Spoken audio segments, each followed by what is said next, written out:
Hello and welcome back to the channel, or if you're new here, thanks for stopping by.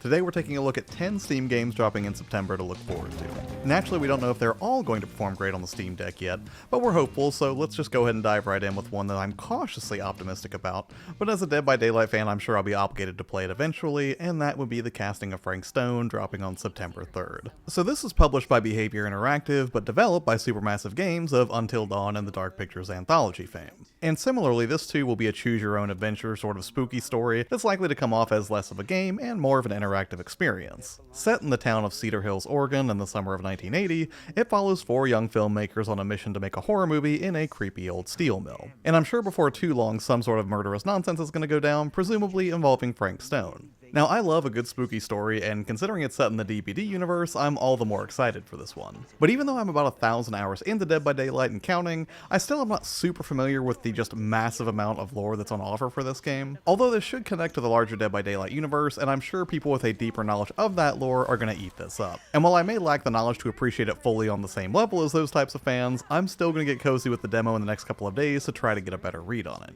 Next up, speaking of expanding fantastical universes and coincidentally also releasing on September 3rd, we have Harry Potter Quidditch Champions. And people have been clamoring for Quidditch and Hogwarts Legacy ever since it dropped last year, and with good reason. The game was definitely gorgeous, and considering the shocking amount of detail that went into making Hogwarts Legacy every Potterheads dream game, not being able to play Quidditch was a pretty glaring omission. But there's a good chance that this was by design, considering this game began development several years prior to 2023, and now we have a full-blown game about Quidditch. It features a single-player campaign, an online mode, and also allows you to play as a range of iconic Harry Potter characters. Throw in a healthy dose of customization, and I think this has real potential to be a really fun, lightweight arcade sports game in the vein of something like Rocket League. So here's hoping it lives up to expectations for fans and doesn't devolve into some microtransactional nightmare. And next up, speaking of arcadey fun, is What the Car, releasing on September 9th. If that name sounds familiar, that's because yes, it is from the same developers who brought us the hilariously wonderful and lighthearted What the Golf. And in the same way, this looks to be about as much of a racing game as Doki Doki Literature Club is a visual novel dating sim, which is to say, kinda, but with a continual stream of unexpected twists and turns. If I remember correctly, What the Golf first got its start on iOS, but believe me, you can enjoy these types of games anywhere, and I'm calling it now, this will run fantastically well on the Steam Deck, just like What the Golf before it. And just like What the Golf before, you can expect that this will serve up a variety of just wacky, bite-sized little levels that you can mess around in, and games like this just lend themselves incredibly well to the portable format anyways. So if you're the sort that values indie fare that's just overflowing with charm and a nonsensical sort of arcade whimsy, this will definitely be worth a look. And if you want to get a sneak peek of what to expect from What the Car, there is a demo available right now that you can go check out on the Steam Marketplace. Moving on from lighthearted arcade silliness to throwback horror, we have Hollow Body dropping on September 12th, and this looks like an absolutely terrifying game. Billed as a tech noir survival horror short story, if you're a survival horror fan, a lot of this is going to look really familiar. Dank environments, slow methodical exploration, piecing together clues, puzzles, and surviving unimaginable horrors with, well, some period-appropriate clunky third-person combat, it's all here. And I think what's really drawing me to this title most is the tech noir aspect. I haven't seen a ton of horror games that you would call tech noir, so seeing a fresh coat of paint on a well-established idea seems pretty appealing. Not to mention it's supposed to be inspired by Silent Hill 3, and considering I'm positively rabid for most things Silent Hill, this is very high on my list of anticipated titles for the rest of 2024. And huge bonus points to the creator for releasing this just in time for spooky season. I absolutely love when horror games come out at the appropriate time of year. Next up, staying on the tech track but going way more vivid on the presentation, we have Wild Bastards also releasing on September 12th. Wild Bastards is a spiritual successor to Void Bastards, which I originally played on the Nintendo Switch, and similarly, it's also a roguelike shooter with strategic elements. And while I certainly appreciate the mechanics of a good FPS, what really sticks out to me the most about this is the retina-searing visuals that have a very comic book looking art style.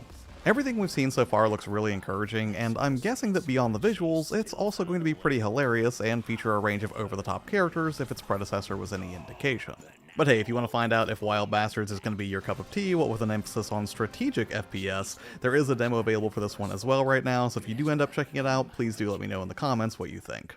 Next up, speaking of colorful over-the-topness with a horror twist, we have the remaster I've been waiting for since it was announced, and that is LOLLIPOP Chainsaw RePOP, also dropping on the 12th. I mean, what do you really need to say about a game that involves a cheerleader with a chainsaw mowing down zombies? It is inherently a rad premise, even without taking the time to flesh it out further, but hey, the cherry on top is that the original game was written in collaboration with James Gunn of Guardians of the Galaxy and now DC Universe fame.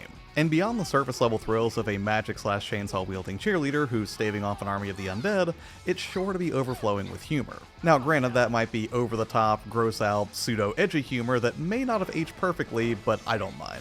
I enjoyed my time with the original, and after trying and failing to use PS3 emulation to get this running on the Steam Deck earlier this year, I'm fairly confident that this will end up being one of those sweet spot older titles that runs like a dream on the Steam Deck, but hey, we'll find out in a couple of weeks. Keeping with the over-the-top, otherworldly high school theme, but switching gears to a tactical RPG, we have Demon School releasing the following day on September 13th.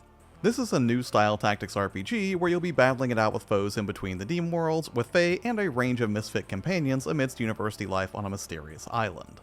Featuring a light horror narrative, it looks to have a lot of what you'd probably expect from the genre, including some slice-of-life student simulation, and 15 characters with whom you can build relationships. Personally, I struggle with tactical RPGs outside of some very narrow examples like Jeanne d'Arc on the PSP. Also, a quick side note, that game is now available for like $10 on the PS4 and PS5, and I highly recommend it.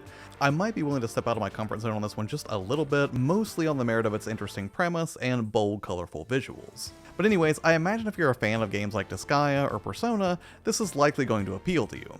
But if you need more certainty than that, make sure to give the demo a whirl, because much like a lot of the other games on this list, this one too has a demo available right now that you can check out. This next title isn't necessarily new, but it is new to Steam and was well received by critics, and that is Final Fantasy XVI, releasing on September 17th.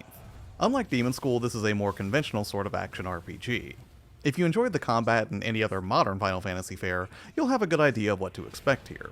Although in sharp contrast to the cleaner, more futuristic look of something like Final Fantasy VII Remake, this is more of a return to form for the series' fantasy roots. You'll be playing as Clive Rossfield, a young knight on a revenge mission after the loss of his younger brother Joshua. And I won't say much beyond that because I guess I kinda can't, considering it fell into my backlog, and while I appreciate what it's doing, it's an incredibly dense story and it's easy to get totally lost in the lore. It's not a bad game by any stretch of the imagination, it's just one of those games that is so big and beefy that when you sit down to play it, you're gonna want to really invest some time in it. So if you're looking for some dark fantasy adventure that is overflowing with narrative and slickly realized action, this will likely give you what you're looking for, but hey, like so many other games on this list, there is also a demo available for Final Fantasy XVI, so you can go check it out firsthand. And speaking of big old AAA heavy hitters, it doesn't get much heavier than Kratos, and now God of War Ragnarok finally comes to Steam on September 19th. I'm still playing through this myself on the PS5, so it's very unlikely that I'll take the leap on this one. But I have to say it is tempting considering it has support for super ultra wide displays, and the environments in Ragnarok are just totally gorgeous, which isn't really a surprise, I guess. If you're an action junkie who also values great storytelling and interesting characters, you really can't go wrong with this one. I mean, unless you haven't played the 2018 God of War yet, in which case I'd very much recommend you start with that one, but hey, if you're already a veteran of the God of War series and just want to dive in once more with the added benefit of things like unlocked frame rates and the aforementioned super ultra wide support, I'm sure this will do very well on PC. And finally, rounding things out with a retro throwback, we have Iron Meat releasing on September 26th. If you're a Contra fan, you're probably going to eat this up. It's a pixelated, hyper-violent 2D action side-scroller that looks completely bonkers with frenetic boss battles, unlockables, and the sort of painful difficulty that will definitely appeal to anybody who honed their action game chops in the 90s. And all of this is in service to what might be a trippy narrative revolving around secret experiments that are happening on the moon. This too has a demo that you can check out right now, and I would be surprised if it serves up action that's right in line with other modern takes on the genre like Valferis, or maybe to a lesser degree The Mummy Demastered. But yeah, I'm guessing this won't have any issues running on the Steam Deck, and will probably end up being a pretty fun action romp, albeit one that probably has a pretty steep difficulty curve. Alright, and that's it for this one. As usual, this is not a comprehensive list of everything that's coming out next month, so if you have any suggestions or anything you're looking forward to, I would love to hear about it, as this is just a quick and dirty look at 10 random, interesting looking games that are coming to Steam the following month. So, as far as what's coming up on the channel, I am getting ready to begin work on some emulation stuff, specifically within the realm of arcade games, which should be a lot of fun, and then after that I'm also working on the August pickups video of games that I've been playing and enjoying this month, so stay tuned for that. As always, thanks so much for hanging out here on the channel with me, I really appreciate it. Take care, and I will see you on the next one. Bye.